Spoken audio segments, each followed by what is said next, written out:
All right, class, let's try this way. We're in my garage on the whiteboard. You saw my husband had filmed his videos. I filled up already all the other problems I was going to do in this section 4.5, and we're just going to go over it. And then at the end, I will have posted the two types of videos. So this section 4.5 split into two different options and two different parts. And I just want to hear from you which one was easier for you to follow and was most helpful. Well, maybe none of them. So, okay.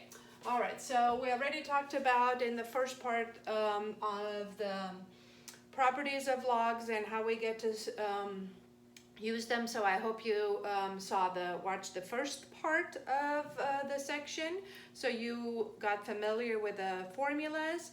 And then we just want to go a little bit faster right now. So recall that if there was a quotient inside the log, what we get to do is we get to split it first into the log of the top minus the log of the bottom. Okay? And then inside each of these logs there's a product, right? So products get to be split into sums. So that's natural log of x to the third plus natural log of y to the fifth minus natural log of a to the ninth plus natural log of b to the 10th. And we already talked about the fact that be sure this stays in a parenthesis because you're going to have to minus both. Okay. All right. And it looks like I'm not going to have room, so I'm going to have to erase this to make room for the next problem. But the last part of this is that what do? We take exponents up front as coefficients, yes? So then 3 comes up, ln of x plus 5 ln of y minus the 9 comes up front, yes? 9 ln of a. And then remember, we're distributing this minus 10 ln of b. There's your answer right here. Okay. And just as I had said in the other video, be sure and think about the fact that what? Anything that's in the numerator gets to have a positive coefficient, right? Because they had positive exponents. And anything that was in the denominator has negative coefficients because in fact they had negative exponents being in the denominator of a fraction. All right, so I don't have room, so I'm going to have to try to squish everything in one board.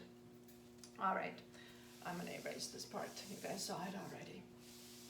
Okay, so here, same thing, I have a quotient. Maybe I'll do this a little bit faster. So that's an ln of x to the third minus an ln of the fourth root of y. All right, same thing, the 3 comes up at the front and gives you a 3 natural log of x minus, well, it doesn't look like this is an exponent, but hopefully you guys remember that a fourth root is the same thing as what sort of an exponent? A 1 over 4 exponent, right? The exponent here for y is 1 divided by the index of the radical, which is 4. So that's really what this is a y raised to the power of 1/4. So that 1/4 comes up as a coefficient. Don't forget the natural log of y. That's your answer. All right. And now I have room for this. Okay, this one's slightly different. Why? Because the square root, I'm not going to film again, is wrapping around the whole expression. So I'm going to rewrite this for you. So what I have here is the natural log of x cubed over x plus 2, the whole thing to the power of 1/2, yes? So it's this power that's the main operation. So that has to come up first. I can't split it yet, right? That's inside the parentheses. This division comes next. That's the main outside operation. Same as here, the main operation was the division and not this root, right? That came later. Okay, so we'll take this 1/2 exponent up front, ln of x cubed over x plus 2. And sure enough, now I have a quotient, so I'm going to split this into a difference. So that's going to be 1/2. And don't forget, again, I'm going to group this because that's an ln of x cubed minus an ln of x plus 2. So remember, the 1/2 gets multiplied to this whole log, right? Which in turns into a subtraction, yes? So don't forget, it doesn't just belong to the ln of x cubed, so I have to group it. And one more thing, I have room. What's the last thing to do? How much more can I simplify this, right? I can take this exponent up front as a coefficient. Don't forget, we already talked about the fact that you can split the log to a sum, yes? So that's going to go under here as a 1/2 times, and you can leave it in a parentheses, 3 ln x minus ln of x plus 2. And that's fine.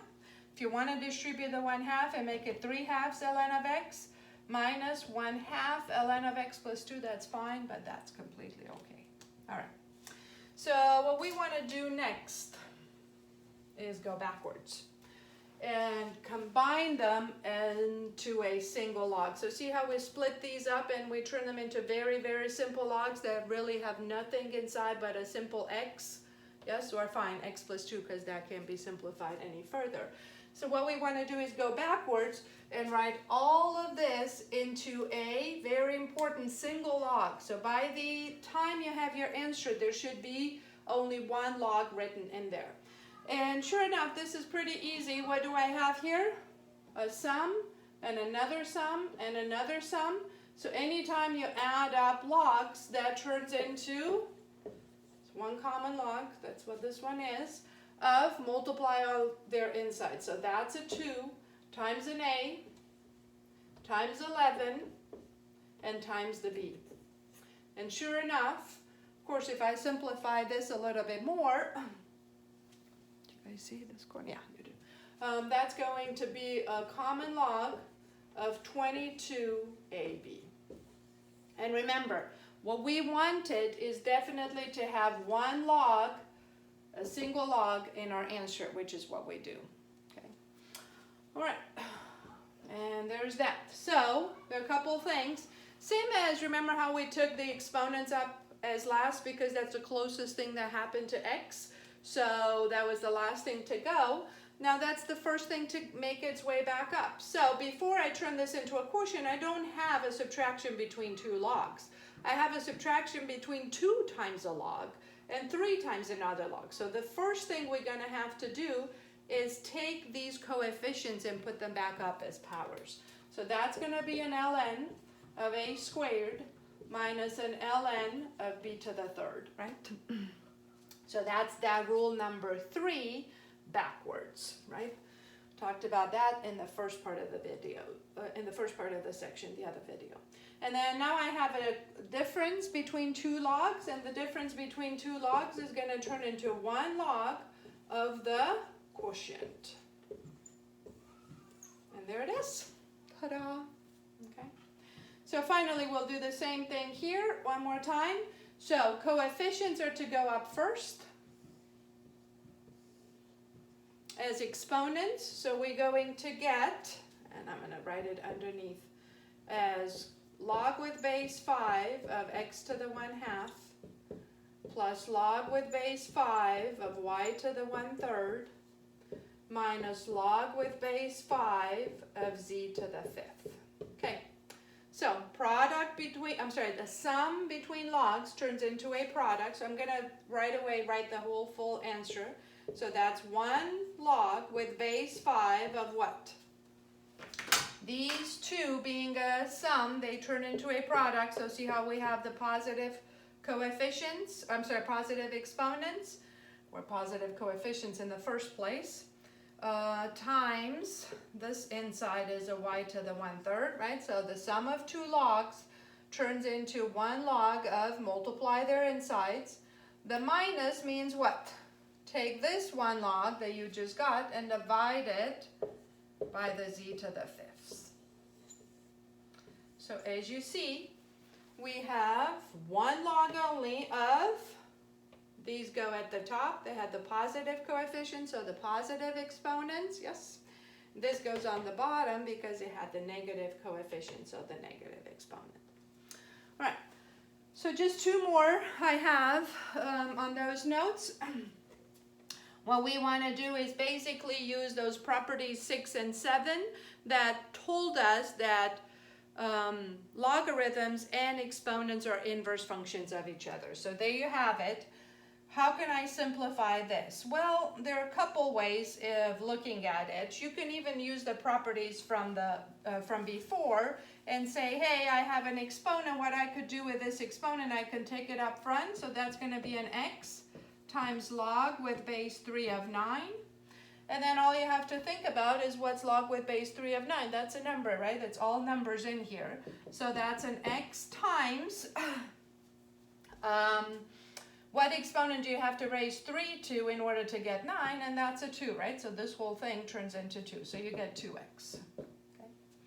The same way, as I said, I can look at this a different way. So there we have it, log with base 3 of 9 to the x. What could I do? I'm going to rewrite this 9 as a 3 squared, right? That's what 9 is. And then to the power of x. And there comes the rule of exponents that says, hey, if you have a number that's raised to an exponent to another exponent, what do you get to do with the exponents? Well, you get to multiply them. So that's a log with base 3 of 3 to the 2 times x. And same as that rule number 6 that I had already listed for you said, anytime you have a log with base 3 of a base 3 to some kind of power, what do these two things do? They cancel each other out. They're inverse functions. So what I'm left with is 2x, which of course is the same answer we got before as well. Okay. And this one's even easier because, same as I said, if you have a base to a power with a log with the same base, right? So the bases are the same. They are going to cancel each other out, and the answer is just 5x. Ta-da! So we're going to use these properties a lot in the next section, 4.6. That's a lot longer than this one. All right, stay healthy.